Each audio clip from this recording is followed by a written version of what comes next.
बिस्मिल्लाहिर्रहमानिर्रहीम। अस्सलाम वालेकुम। Welcome to hopeless medicos. उम्मीद करती हूँ आप सब खैरियत से होंगे।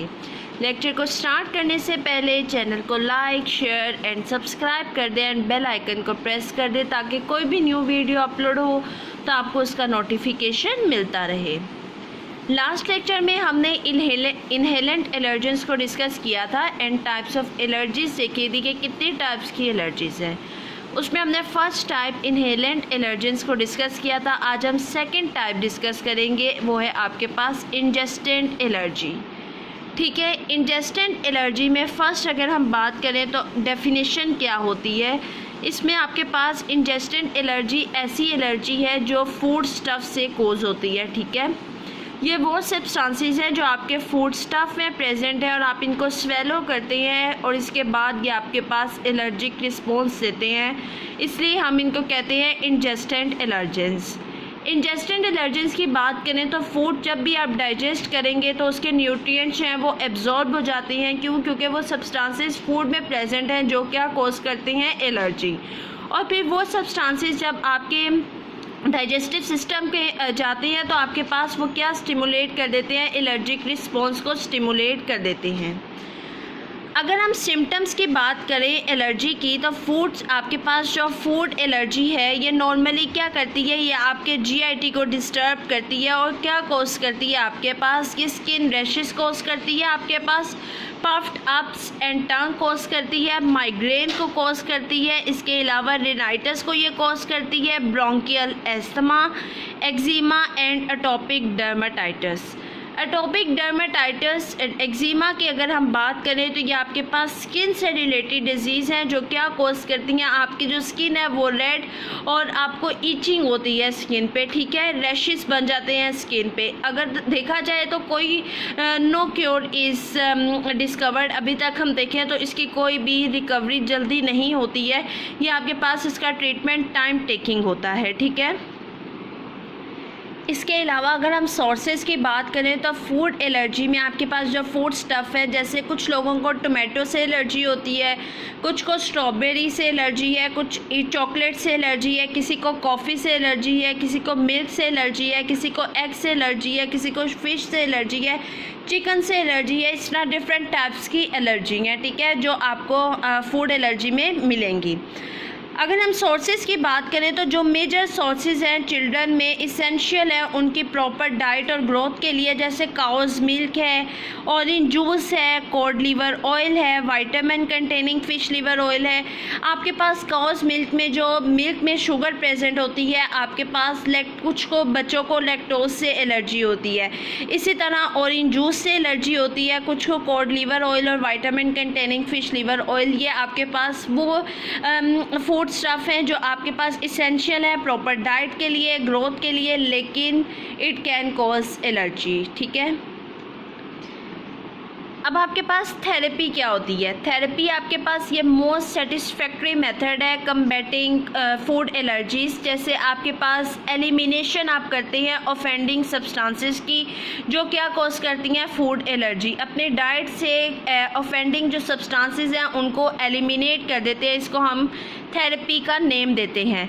मिल्क एलर्जी अब आपके पास क्या होती है। मिल्क एलर्जी आपके पास एक specific immunologic antigen antibody response है ओइंग पार्शली आपके पास लैक्टो एल्ब्यूमिन। ठीक है, अगर हम बिकॉज ऑफ हीटिंग और बॉइलिंग ये आपके पास क्या कर देता है, ये अल्टर कर देता है प्रोटीन्स को और आपके पास जो एंटीजेनिसिटी है वो चेंज हो जाती है। मैं रिपीट कर रही हूँ कि मिल्क एलर्जी जो है वो आपके पास एक specific immunologic antigen antibody response है जो आपके पास owing partially to lacto albumin.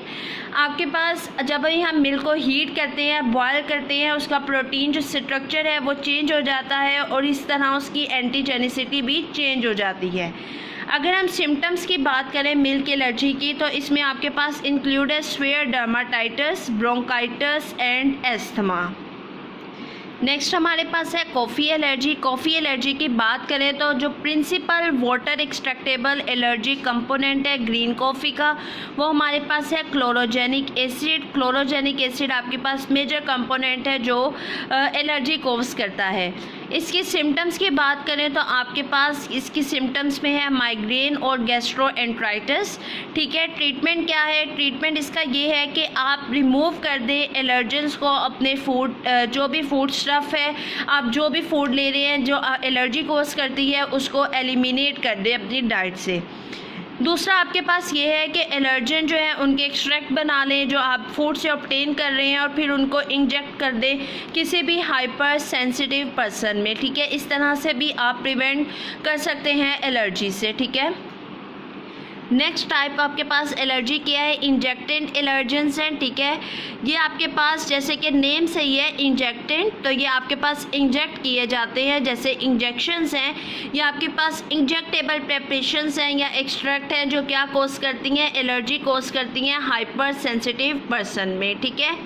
जैसे आपके पास सोर्सेज क्या है? इंजेक्शंस हो सकते हैं, इंजर्ट्स हो सकती हैं, ठीक है। आपके पास इंसेक्ट्स हैं और दूसरा पेनिसिलिन आपके पास इंजेक्शंस हैं जो क्या कोज करते हैं? एलर्जी कोज करते हैं।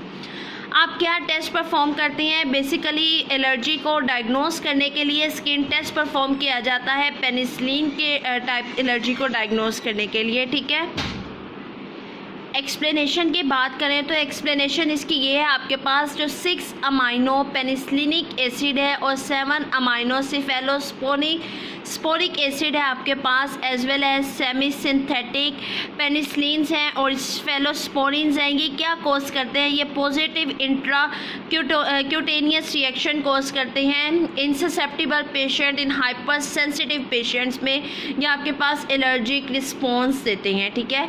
सो फॉर दिस रीज़न आपके पास जो एंटीबायोटिक्स है एसिफेलोस्पोरिन्स एंड सेमी सिंथेटिक पेनिसिलिन, आप इनको यूज़ करते हैं with caution by the physician. आप फिजिशियन से जो है डिस्कस किए बगैर इनको यूज़ नहीं कर सकते पेशेंट को ट्रीट करने के लिए, ठीक है, जो सेंसिटिव है पेनिसिलिन से।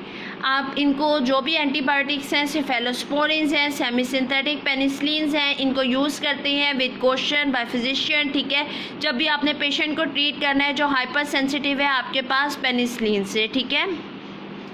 अगर हम सिम्टम्स की बात करें तो जो आपके पास ना सिर्फ पेनिसिलिन से बल्कि अदर इंजेक्शन से भी जो डिज़ीज़ जो आपके पास सिम्टम्स शो होती हैं उनमें हमारे पास लीवर एक्सट्रैक्ट है, ठीक है, एंटीटॉक्सिन्स हैं, फिर हमारे पास ग्लैंडुलर प्रोडक्ट्स आती हैं, itching of palms of the hand and आपके पास सोल्स हैं ऑफ फीट, ठीक है, फिर आपके पास पीलिंग ऑफ स्किन भी इसी में आ जाता है, ठीक है। इंसेक्ट्स की बात करें तो इंसेक्ट्स भी अदर सोर्स है नेचुरल इंजेक्टेंट एलर्जेंस का, ठीक है। इसमें आपके पास बीज है, वेस्प है, हॉर्नेट्स हैं, ठीक है। ये आपके पास जो इनके स्टिंग हैं ये इंड्यूस कर सकते हैं स्फेयर रिएक्शन और आपके पास eventually it can cause death. More people die because of this rather than snake bite, ठीक है। अगर हम बात करें तो दुनिया में ज़्यादा लोग इसकी वजह से मरते हैं इनके स्टिंग की वजह से, नॉट स्नेक बाइट, ठीक है। नेक्स्ट हमारे पास क्या टाइप आती है? वो टाइप आपके पास है कॉन्टैक्टेंट एलर्जेंस। डेफिनेशन की बात करें तो ये वो एलर्जेंस हैं जो डायरेक्ट कम इन कॉन्टैक्ट आते हैं एपिथेलियम के साथ और आपके पास क्या कोज करती हैं? लोकलाइज्ड रिएक्शन कोज करते हैं। अगर हम इनकी सिम्टम्स की बात करें या किसी भी particular part of the body में आपके पास ये रिएक्शन कोज करते हैं तो इनको हम कहते हैं कॉन्टैक्टेंट एलर्जेंस। सिम्टम्स की बात करें तो आपके पास 2 टाइप की इसकी सिम्टम्स शो होती हैं, एक वाटरी ब्लिस्टर्स है और दूसरा आपके पास डर्माटाइटिस है, ठीक है। अब आपके पास वाटरी ब्लिस्टर्स क्या होते हैं? ये आपके पास वाइट होते हैं सेंटर से और सराउंडेड में जो कलर होता है वो रेड होता है। यहाँ मिड से ये वाइट होंगे और जो सराउंडेड होगा वो रेड कलर का होगा, ठीक है। और आपको मतलब इससे बहुत ज़्यादा ईचिंग होती है, पेशेंट जो है इनको स्क्रैच कर देता है ब्लिस्टर्स को और जब ब्लिस्टर ब्रेक कर जाते हैं, ओपन हो जाते हैं और उसमें से फ्लूइड जो है वो एक्सक्यूड होना शुरू हो जाता है और एक न्यू ब्लिस्टर बन जाता है जिसकी वजह से, और ये रैपिडली स्प्रेड करती है। मैं एक बार फिर रिपीट कर रही हूँ, वाटरली ब्लिस्टर्स क्या होती हैं? आपके पास आपने देखा होगा गर्मियों में अक्सर आपको ये कंडीशन देखने में मिलती है, ये वाइट होते हैं सेंटर से और सराउंडेड जो है इनका रेड कलर का होता है और ये आपके पास एसोसिएट होता है ईचिंग से। पेशेंट ये डिज़ायर करता है कि वो इसको स्क्रैच कर दे, छील ले, ठीक है। ब्लिस्टर जो है वो भी ब्रेक कर जाते हैं, ओपन हो जाते हैं और उसमें से फ्लूइड बाहर आना शुरू हो जाता है और उसकी वजह से उसके वो इन्फेक्शन कोज करता है और फिर आपके पास न्यू क्यों ब्लिस्टर्स बन जाते हैं और वो रैपिडली स्प्रेड करते हैं। अगर हम सोर्सेज की बात करें, ब्लिस्टर्स के सोर्सेज आपके पास क्या है, प्लांट्स और प्लांट्स प्रोडक्ट्स हैं, ठीक है, एरो एलर्जेंस हैं, कॉस्मेटिक और परफ्यूम्स की वजह से ये आपके पास कोज होता है, ठीक है। अगर हम प्लांट और प्लांट प्रोडक्ट्स की बात करें तो पॉइजन इवी इसमें इंक्लूड है आपके पास, टॉक्सिकोडेंड्रोन रेडिकेंस इंक्लूड है आपके पास। ये क्या कंटेन करते हैं, सम आपके पास non volatile phenolic principle and all produce allergic symptoms. आपके पास इसमें एस्पेरागस है, बटरकप्स है, डैफोडिल्स है, बकवीट है, इंग्लिश इवी है, मैरीगोल्ड है, स्मार्ट वीड्स हैं एंड लोबेलिया है, ठीक है। नेक्स्ट हमारे पास है एरो एलर्जेंस। एरो एलर्जेंस क्या होती हैं, एरो एलर्जेंस आपके पास दे मेक कोज जो है डर्माटाइटिस। आपके पास इसमें वेरियस पोलन ग्रेन्स हैं जो क्या कंटेन करते हैं, आपके पास ऑयल है, हेयर्स है from different kinds of leaves and flowers and even small fragments of plant tissue, ठीक है। ये जब आपके पास स्मोक से या ग्रास फाइट से या बर्निंग लीव से कैच करते हैं तो ये क्या कोज करते हैं, आपके पास एलर्जी कोज करते हैं। नेक्स्ट हमारे पास कॉस्मेटिक और परफ्यूम्स हैं, इनकी वजह से एलर्जी कोज होती है। कॉस्मेटिक मैन्युफैक्चरर जो है कंपनीज वो रिमूव करती हैं एलर्जिक इरिटेंट्स को, और आपके पास ताकि ये टर्म यूज़ होती है हाइपो एलर्जिक कॉस्मेटिक्स। इसको डिनोट करने के लिए आपके पास जो टर्म यूज़ होती है वो हाइपो एलर्जिक कॉस्मेटिक के नेम से प्रोडक्ट्स आती हैं जो हाइपर सेंसिटिव पर्सन होते हैं, ये उनको रिकमेंड की जाती हैं, ठीक है। आपके पास दूसरा इंग्रेडिएंट होता है वॉयलेट टेल्कम पाउडर, ठीक है। इंग्रेडिएंट है इन वॉयलेट टेल्कम पाउडर, ये आपके पास चीफ कॉन्टैक्ट एलर्जन है, ठीक है। इसके अलावा डायब्रोमोफ्लोरोजिन है आपके पास।